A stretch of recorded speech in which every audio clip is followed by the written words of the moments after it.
Zotë Hoxha, Kryeministri Edi Rama publikoi sot një foto ku ishte me Kryeministrin Italian Meloni, duke theksuar që tashmë nga 1 qershori do të fillojnë që shqiptarët që ndodhen në Itali të aplikojnë dhe të marrin, po themi, pensionet sipas marrëveshjes që është bërë mes dy shteteve. Si qëndron e vërtet, a mendoni që mund të realizohet kjo brenda, domethënë duke filluar nga 1 qershori?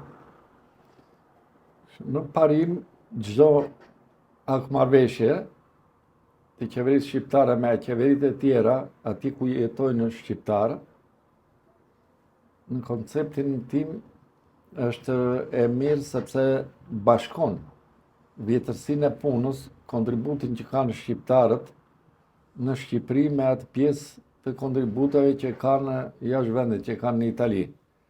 Në rastin konkret, çështja për mua qëndron në faktin që kjo marrëveshje, e cila është lidhur faktikisht, është lidhur që 13 muaj më përpara. Nuk mund të flitet tani për një akmarrëveshje e cila ka rënë në eshje këtu e 13 muaj përpara, që është lidhur marrëveshja dhe nuk është bërë gjë. Kjo ka arsyet e veta, sepse që të implementohet një ligj që lidhet midis dy shteteve, duhet të përgatitet, si thua, ajo infrastruktura e nevojshme që ka të bëjë me njohjen e vjetësisë në punë për të dy këtyre vendeve. Dhe mua më rezulton që periudha, po e ndajmë në dy pjesë, sepse kështu e ka ndarë edhe vetë ligjvendësi, për lidhjen dhe caktimin e pensioneve. Periudha pune para vitit 93, e cila sipas ne 59 ligjit sigurimeve shoqërore, njëhet si periudhë dhe vlerësohet me paga referuese sipas një vendimi të qeverisë 561. Tani bëhet fjalë për qytetarët që janë larguar nga vendi, që nga 91-shit, mos themi nga 90-ta që u bë ajo dyndja e parë që u larguan larg Shqipërisë, po edhe më vonë, në mënyrë të pasershme, ka patur largime nga Shqipëria për të gjithë ata qytetarë që kanë kontribuar këtu para 93-shit, është problem i madh. Është problem i madh pavarësisht nga akmarrëveshje, sepse akmarrëveshje mund të nënshkruhen shumë. Puna është, a është i zbatueshëm ky për kushtet që ka vendi tonë? Dhe qeveria shqiptare a është e përgatitur për t'i vënë në dispozicion qeverisë italiane për çdo qytetar që ka kontribuar këtu vjetësinë e punës, atë periudhë që ka punuar, kështu shtrohet çështja. Dhe mua më rezulton, sipas të dhënave të vetë Institutit të Sigurimeve Shoqërore, që mbi 70% e regjistrave të ish kooperativave bujqësore, të ish NB-ve, po edhe të ndërmarrjeve të tjera shtetërore, ka në ndërhyrje bile, ka edhe ndërmarrje të tjera, siç janë ato të minierave, ku futet edhe valiesi, nga 23 regjistra që ka patur miniera e valiesit, disponon vetëm 11. Pra, 12 të tyre nuk disponohen, janë zhdukur, janë ndegur, janë bërë të papërdorshme, dhe me thënë nuk ka informacion mjaftueshëm që qytetarët që kanë kontribuar këtu ti njetë si vjetësi pune. Pra, në këtë këndvështrim, unë shikoj që ka patur një nismë nga qeveria shqiptare që vitin e kaluar, për njohjen e periudhave të vjetësisë në punë para 93-shit, dhe më rezulton që është bërë gjysmak. Pse është bërë gjysmak? Edhe është antiligjor. Qeveria mund beçardoj, mund nxjerrë ligje që të dënojë edhe qytetarët që kanë faj, por unë them, nëse do të zgjidheshin problemet me ligjin ekzistues, çfarë duhet të kishin parashikuar? Duhet të ishin parashikuar njohja e vjetësisë në punë në ish kooperativat bujqësore dhe në ndërmarrjet bujqësore, sipas ligjit që ka ekzistuar në kohë, se ata nuk po punojnë sot. Kanë punuar në një periudhë të mbarshme që janë patur ca ligje që kanë ekzistuar në atë kohë. dhe sipas neni 48 të kodit civil të periudhës para 93-shit, ju lejohej të gjithë ish kooperativistëve të ishin antar të kooperativës bujqësore, pra lejohej që të punonin.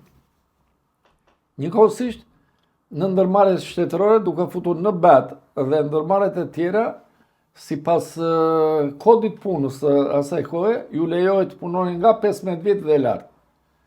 Pra, ligji ju lejonte atyre të ishin në marrëdhënie pune me shtetin, por duhet të nënshtrohen ca rregullave të caktuara.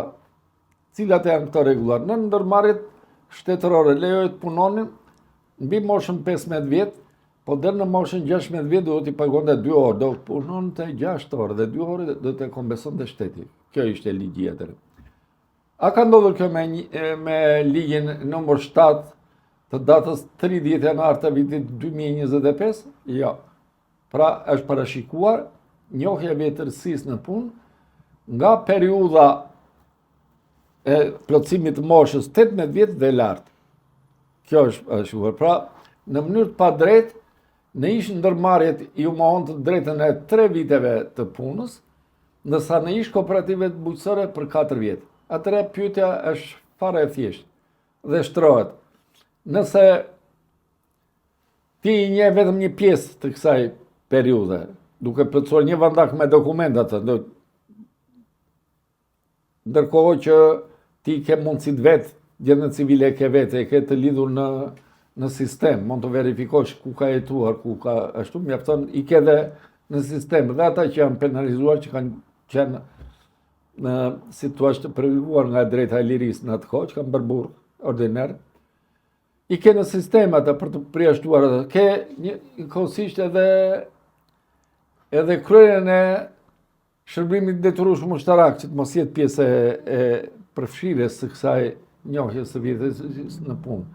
Atëherë, përse duhet akoma të njihet kjo? Unë çdo ditë aplikoj për njerëz që janë të këtyre profileve, pra që kanë nevojë për njohjen e këtyre vjetërsisë në punë, dhe megjithëse kanë kaluar 3 muaj nga data 1 maj të vitit 2025, që është plotësuar detyrimi ligjor sipas ligjit, që tynte në fuqi, akoma sot nuk ka një prononcim, një organizim, një strukturë pra në Institutit Sigurimeve Shoqërore dhe degëve të përfitimeve në drejtoritë rajonale për të njohur kjo vjetërsi sipas këtyre ligjeve. Pra, nëse i drejtohesh qoftë Komisionit Rajonal, qoftë atij qendror për këto, ata që janë në procedurë, ata ja hedhin brenda institucionit, brenda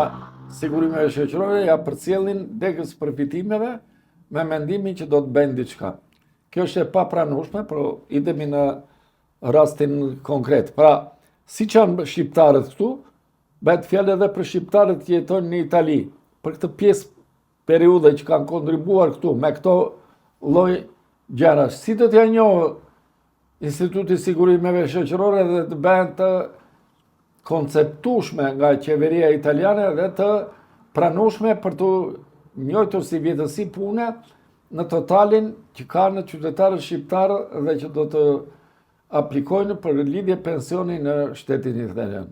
Është e papranueshme se janë 70%, po themi, nuk janë pak, të qytetarëve shqiptarë që kanë punuar në atë kohë, po i kanë me probleme, që ka me korrigjim emrin, me korrigjim emrin e babait, me korrigjim mbiemrin, me korrigjim datëlindjen, nuk ekzistojnë, si thua, të dhënat e vendlindjes, të vendbanimit, nuk ka të dhëna, ka të fillimit, por nuk ka të mbarimit, ka gjithashtu njerëz qytetarë të Shqipërisë që nuk ju ekziston fare fleta e regjistrit për shkaqe nga më të ndryshmet, për ato defekte që sot neve i njohim, si rezultati mosdorëzimit sipas rregullave të përcaktuara në ligj të dokumentacionit të atyre që i kanë patur në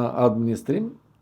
Pra, janë një sër faktorësh të cilat e bën të pamundur, po e them unë kështu, atë njohjen e vjetësisë në punë në kushte normale, them. Jo se s'do ketë individ të cilët do të fitojnë si rezultati kësaj akmaveshje, po me këtë entuziazëm, me këtë propagandë, me këtë eufori që kryeministri shfaqi në takimin që bëri me kryeministrin e Italisë, është shumë pak për mua dhe është më tepër është një gëzim që vjen pas zgjedhjeve sesa për të zgjidhur problemet e qytetarëve. Pra nuk është zgjidhje e tyre për këto shkaqe që thash deri në fund të vitit 1993.